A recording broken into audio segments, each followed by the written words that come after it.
Mirabiliens, mirabiliennes, bonjour à tous, je suis ravi de vous retrouver.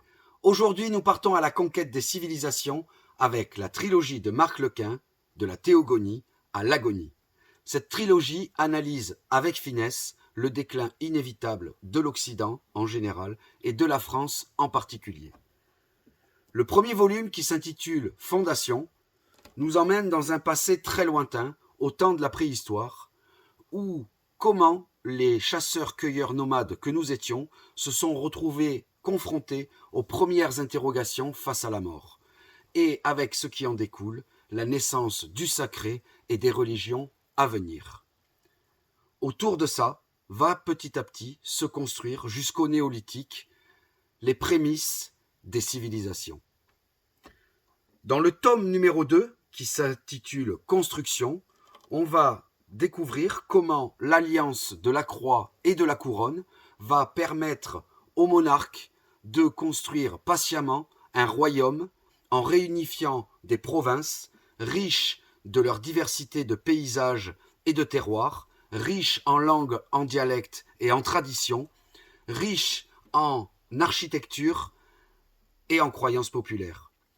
À l'époque où l'esprit de chevalerie était de mise, où la noblesse et l'honneur étaient portés en avant. Et dans le troisième volet, qui s'intitule Destruction, c'est la descente aux enfers. Et ce volume nous dresse une liste des responsables et des coupables qui ont fait de ce monde ce qu'il est devenu.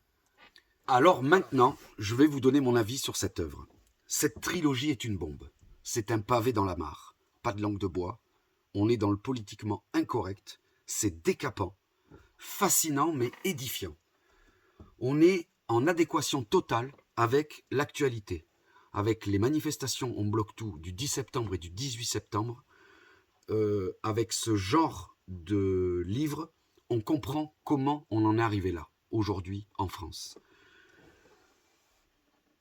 Très gros travail de recherche. Les faits historiques, je crois que l'auteur a mis plus de 30 ans pour réunir tout ça. On est à plus de 900 pages d'analyse et je vous prie de croire qu'on en apprend beaucoup. Pour vous rendre compte un petit peu, extrêmement bien écrit, vraiment très très bien écrit, très facile à comprendre, mais l'analyse est très fine. Pour que vous puissiez vous rendre compte et appréhender le style de l'auteur, je voulais vous lire l'introduction, une petite partie d'introduction du premier volet, pour que vous puissiez vous rendre compte un petit peu. Le ton est donné, de toute façon.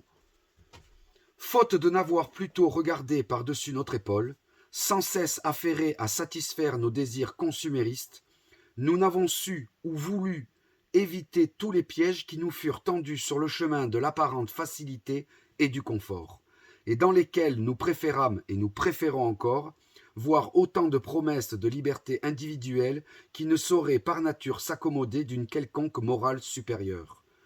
Pas après pas, marcheurs consentant sur ces parvés de bonnes intentions, troquant notre statut d'homme libre contre celui d'animal domestique, nous nous sommes laissés, pendant que nous étions invités à détourner nos yeux de la réalité au profit de nos portables et de nos écrans, déversant en boucle inculture et bien-pensance, dépossédés de notre civilisation millénaire, de nos valeurs, de notre culture, de notre humanité. Fallait-il donc, pour acheter le progrès, que fût vendue notre âme? Voilà. Donc, c'est fascinant, je vous l'ai dit, fascinant.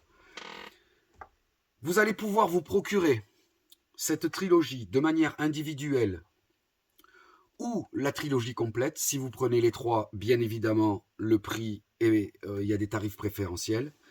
Vous pouvez vous le procurer sur libermirabilis.com, votre libraire préféré, et les plateformes de vente, bien entendu. Voilà, je vous souhaite une belle soirée, une belle journée, et je vous dis à bientôt pour de nouvelles aventures littéraires.